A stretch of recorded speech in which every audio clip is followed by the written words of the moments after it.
Welcome to iDream Sports. Yes, మనం చెప్పుకున్నట్లే team India second టెస్ట్ని గెలిచేసింది. మామూలుగా కాదు, ఒక రేంజ్లో కొట్టింది మ్యాచ్ని. దీంతో 2-0తో బంగ్లాదేశ్ను వైట్ వాష్ చేసింది 2 టెస్ట్ల సిరీస్లో.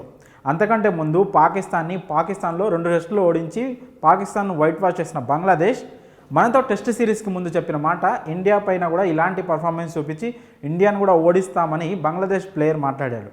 కానీ ఆ మాట ఎక్కడో రోహిత్కి తగిలినట్టుంది. చాలా పొగరుగా బల్బుతో, అంటే టీమిండియా లాంటి ఒక పటిష్టమైన జట్టుని, వరల్డ్ క్రికెట్లో ఒక బెస్ట్ టీంని నడిపిస్తున్న కెప్టెన్కి ఆ మాత్రం బల్బు ఉండడంలో ఎలాంటి తప్పులేదు.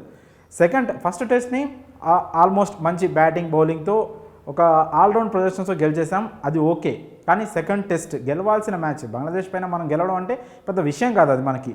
ఎందుకంటే బంగ్లాదేశ్ చిన్న టీం, మనకున్న ప్లేయర్స్కి, మన ఫామ్కి, మన టీం స్టాండర్డ్స్కి బంగ్లాదేశ్ పైన గెలవడం అనేది చాలా చిన్న విషయం. కాకుంటే సెకండ్ టెస్ట్లో వర్షం వల్ల 2 రోజుల ఆట అసలు పూర్తిగా జరగలేదు. 2 రోజులు పూర్తిగా వాషౌట్ అయిపోయింది గేమ్. ఫస్ట్ డే రోజు జస్ట్ 35 ఓవర్స్ ఆట మాత్రమే సాగింది. ఆ 35 ఓవర్స్లో కూడా బంగ్లాదేశ్ 107 రన్స్ చేసి 3 వికెట్ లాస్ అయింది. సెకండ్ డే ఇంకా థర్డ్ డే వర్షం వల్ల అసలు ఆట పూర్తిగా జరగలేదు. దీంతో మిగిలిన 2 రోజుల్లోనే అసలు గేమ్ జరుగుతుందా లేదా అని అందరు కంగారు పడ్డారు. మొత్తానికి ఫోర్త్ డే వర్షం ఆగి ఫోర్త్ డే ఆట స్టార్ట్ అయింది.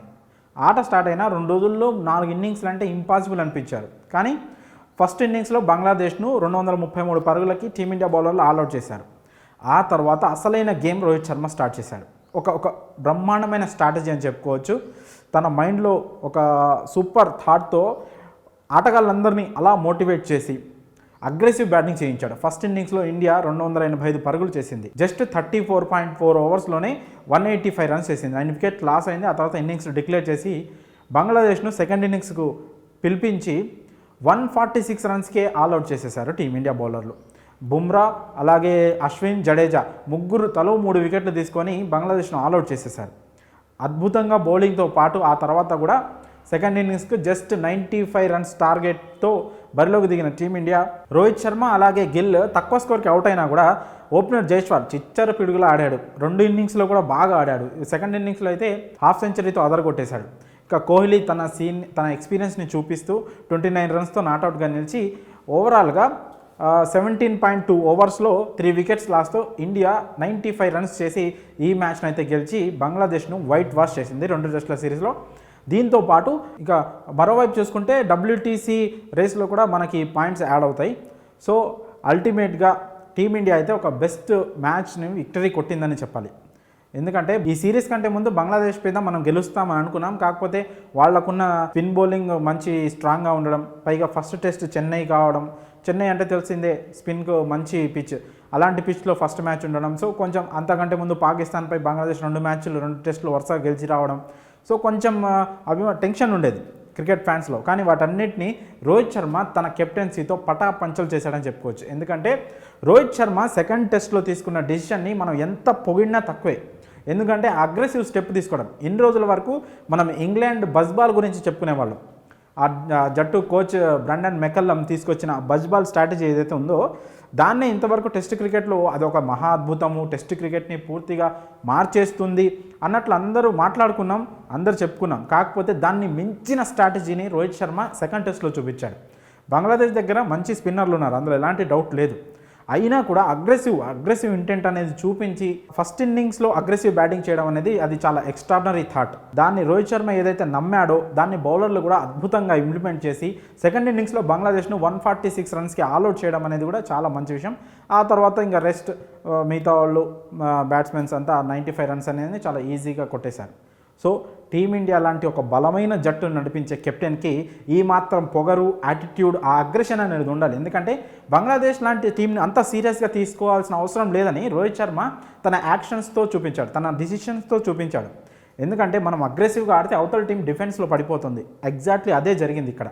బంగ్లాదేశ్ మీద ఆ తీసుకున్న అగ్రెసివ్ స్టెప్ అనేది ఏంటో అది అద్భుతంగా వర్కౌట్ అయ్యి 2.5 రోజులు ఆట జరగకపోయినా మిగిలిన 2.5 రోజుల్లోనే టీమిండియా టెస్ట్ మ్యాచ్ గెలిచింది. ఇది ఎప్పటికీ గుర్తు ఉండిపోయే విజయం అని మనం చెప్పుకోవచ్చు.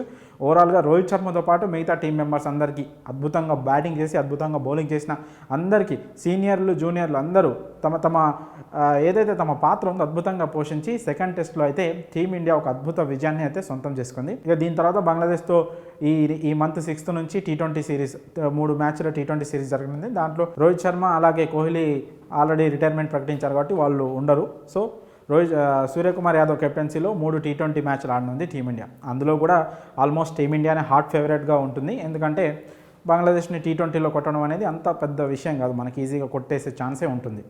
సో సూర్యకుమార్ యాదవ్ కెప్టెన్సీలో టీమిండియా 3 T20ల సిరీస్ని కూడా క్లీన్ స్వీప్ చేసే అవకాశాలు ఎక్కువ కనిపిస్తున్నాయి. ఓవరాల్గా 2 టెస్టుల సిరీస్లో టీమిండియా అయితే పూర్తిగా డామినేట్ చేసింది బంగ్లాదేశ్ని.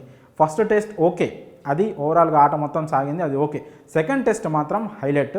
సెకండ్ టెస్ట్లో టీమిండియా డామినేషన్, ముఖ్యంగా ఒక కెప్టెన్గా అలాగే గౌతమ్ గంభీర్ కొత్త హెడ్ కోచ్ తన సూచనలు కూడా, తన ఐడియాలజీ కూడా అలాగే అగ్రెసివ్ బ్యాటింగ్ చేయాలి, అగ్రెసివ్ గేమ్ ఆడాలి అనేది తను కూడా అదే మైండ్ సెట్తో ఉంటాడు. సో ఇద్దరు కోచ్ ఇంకా కెప్టెన్ మైండ్ సెట్ కూడా అలాగే ఉండడం వల్ల టీమిండియా ఈ టెస్ట్ని ఒక ఊహించని విధంగా గెలిచిందని చెప్పుకోవచ్చు. మ్యాచ్ అసలు ఎవరు ఊహించుండరు. 2.5 రోజుల్లో గేమ్ వర్షం వల్ల 2.5 రోజులు కొలాప్స్ అయిపోయినా కూడా మిగతా 2.5 రోజుల్లోనే టీమిండియా ఈ టెస్ట్ గెలుస్తుందని బహుశా ఎవరు ఊహించుండరు. దీనికి ఎక్కువ క్రెడిట్ అయితే కెప్టెన్ రోహిత్ శర్మకే ఇవ్వచ్చు, దీంట్లో ఎలాంటి డౌట్ లేదు. బ్యాటింగ్లో రోహిత్ శర్మ విఫలమైనా కూడా ఒక కెప్టెన్గా టీంని మోటివేట్ చేసి ఆడించిన విధానం అయితే మనం ఖచ్చితంగా మెచ్చుకొని తీరాలి. బ్యాట్స్మెన్గా సరే రోహిత్ శర్మ ఒక్కసారి ఫామ్లోకి వస్తే ఎలా ఆడతాడో మనం ప్రత్యేకంగా చెప్పాల్సిన అవసరం లేదు.